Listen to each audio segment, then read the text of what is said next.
Hey guys, in this video I'm going to teach you how to safely introduce your kids to your dog or your dogs to your kids. Hi. And in this video I'm actually using my own dogs and my own kids. And this is my new 2-week-old boy, Shia.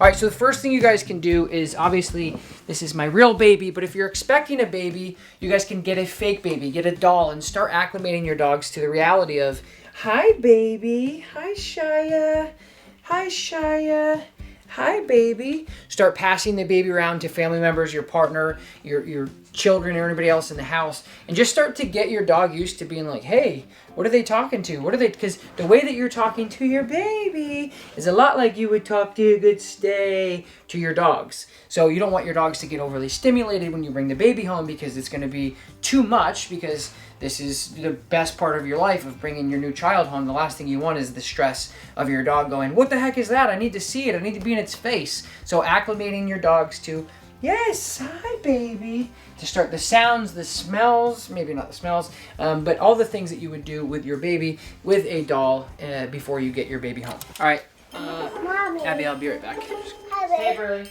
Abby, all right, Burley, good job. Okay.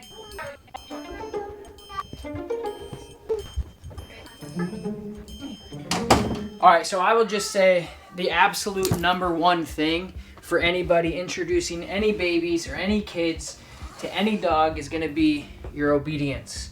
Your ability to tell your dog to do the things you want them to do and them actually do it is actually incredible. Like you guys just saw, I ran up and grabbed the Dock-A-Tot, while I was gone. My dog stayed there the whole time, and that's really important. So when we're talking about obedience, absolute must-haves is going to be the place, which is going to be sending your dog away. I have many videos on that. But the ability to send your dog to a location or a targeted area is huge. You can change diapers, or if you have other younger or bigger kids running around, just say, hey, go there and stay there. If you're having dinner, if you're making dinner. Also, babies are going to throw stuff all over the ground pretty much up until, well, I still do, but you guys understand what I'm saying. Like being able to tell your dog, hey, go here and stay here until I release you is absolutely huge. So the place command, the stay command, and the leave it command. We are going to have things like binkies, socks, diapers, kids' toys, stuffies, noisemakers, literally anything that kids want, dogs are definitely going to want as well, and we don't want them to have that. So the leave it command is also really, really important. Your ability to just say, hey, you can't have that. I have a video on the leave it I did with him. He's still really, really great at it that I'll link right here you guys can check out. All right, guys, I want to show you really quickly what the place and stay looks like. So let's just say, okay, break. The break command also is huge, telling your dog, okay, look, leave it. That means he can't have it. Burley, place. Good. Down.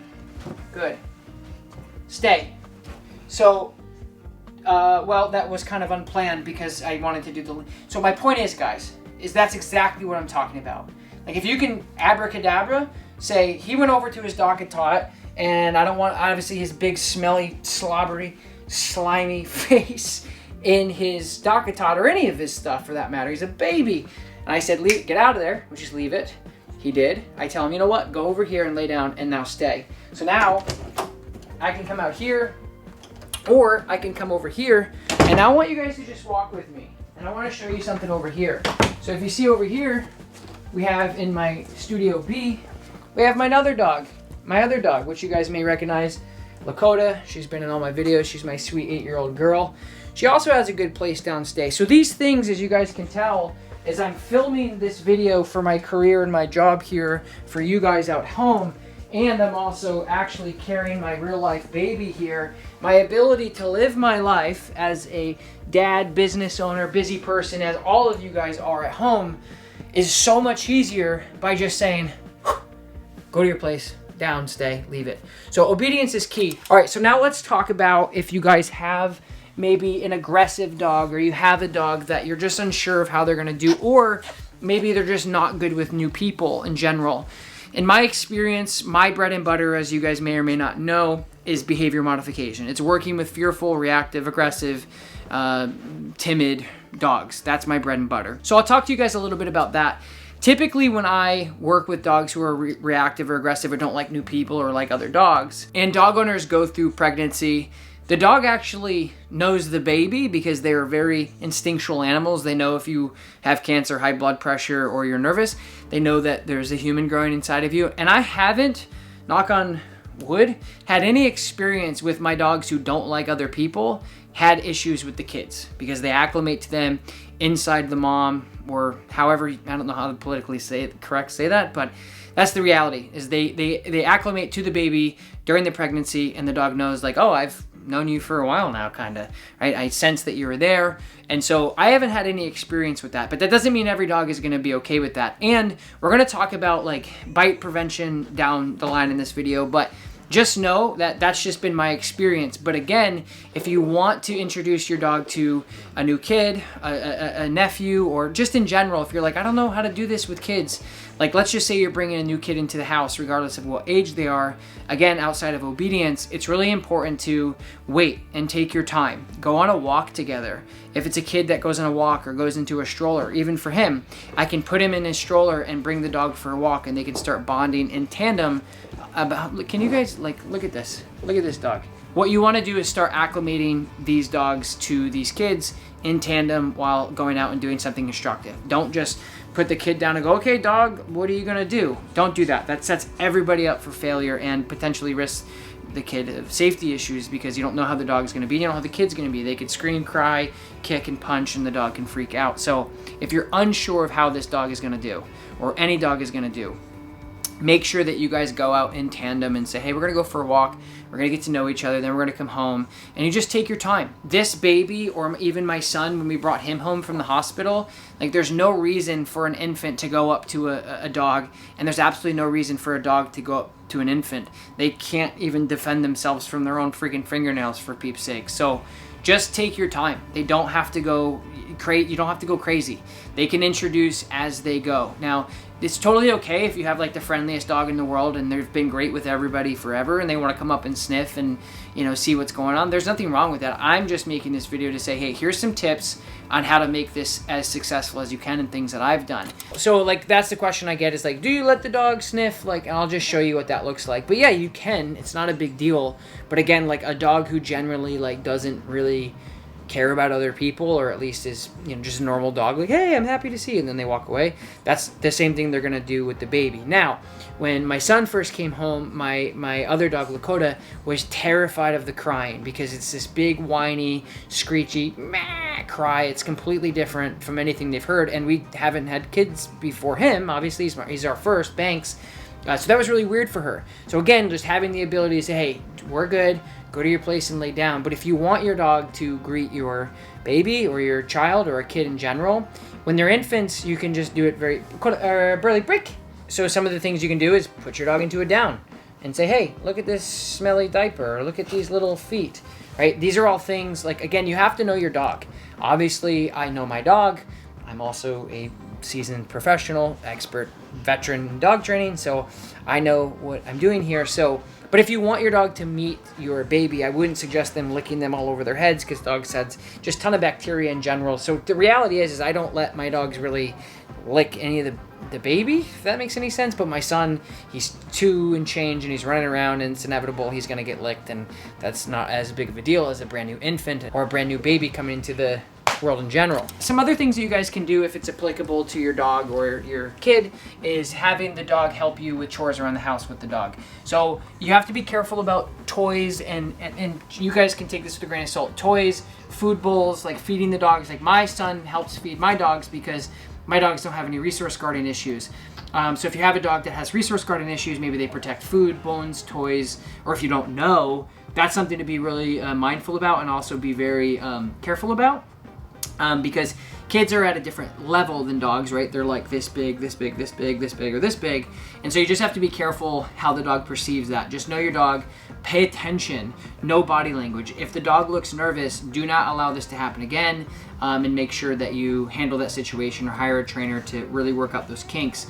I did a course and a presentation with a lot of surgeons at Albany Medical Center here in upstate New York, and Albany is the capital of New York, and one of the things that I presented on was bite prevention for kids, and I think the percentage was like 80% of dog bites that went through trauma. So I dealt with the trauma nurses, the trauma doctors, the specialty in reconstructive surgery. I talked to all of them in the ER and all that's fun, not so fun stuff. And one of the things that they talk about, I think it was high 80s, that all the kids that were seen by these specialists, the bites were 80% of them were unsupervised. So just think about that. So just make sure when you have young ones around, if you have dogs around, that you're always keeping an eye on what's going on. Even for my own personal dogs. Again, these dogs have never had an issue with people. They will never bite anybody out of malicious intent, outside of maybe protecting our house. But I think it's important for you guys to know that dogs are animals, right? No matter how much you love them and how cute they are and how much the relationship of you and your dog has blossomed and benefited and it's just been amazing, their relationship with your kids is not the same. These are animals. These are innocent children. You must keep an eye at them at all times. Don't leave them unsupervised. And that's just food for thought as you guys are working through this. One thing that a lot of parents and humans in general just tell people to do, which I don't recommend, is do this when you meet a new dog.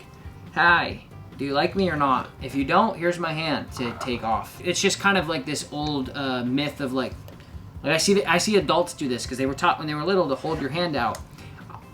As you can see, I would rather just tell people, like, let the dog come to you, pat under the chin, make sure you don't go over top. These are things I say to my nieces and my nieces because they're a little bit older.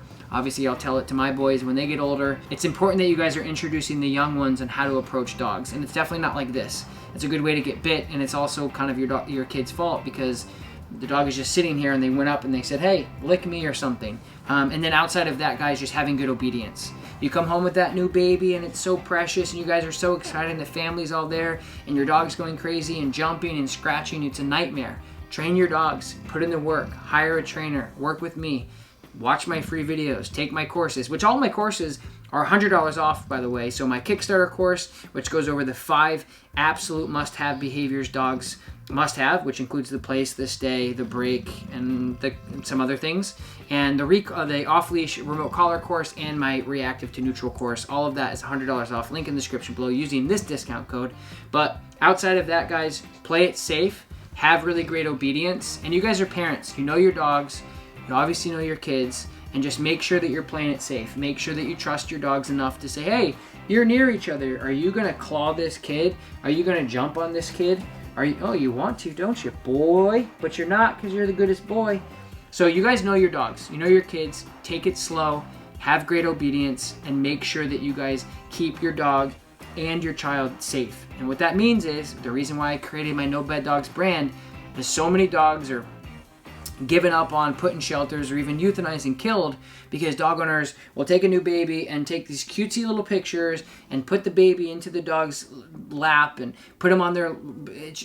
Don't do this stuff. Don't do it. It's not cute.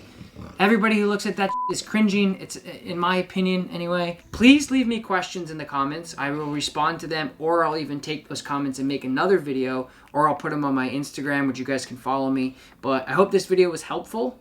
Abby, you think there's anything else we should add? The other thing I will say before we get out of this video is my dog is e-collar trained. I am able to wirelessly communicate with my dog with this remote collar that goes directly to him. I have an e-collar course. I have a bunch of free videos on the e-collar. I have everything you need to know. Is it a shock collar? No. A shock collar is a piece of equipment that you put on a dog, and every single level and every piece of button that you press is an aversive, punitive measure to your dog, and they hate it no matter what. The remote collar, or the e-collar, is modern technology communicating the dog through conditioning. People who don't like it, don't know what they are, they've never used one, or maybe they just are ignorant, or yeah, maybe they're just ignorant. I think that wraps that up. Subscribe to my channel if you guys want more videos like this, or if you want more dogs and kids, let me know. I don't think there's a lot of content out there on this, and I think I've done a pretty good job at managing all this with running the businesses and the crazy dogs and the kids and all this stuff. So anyway, thanks for watching, guys. I'll talk to you next time. Bye.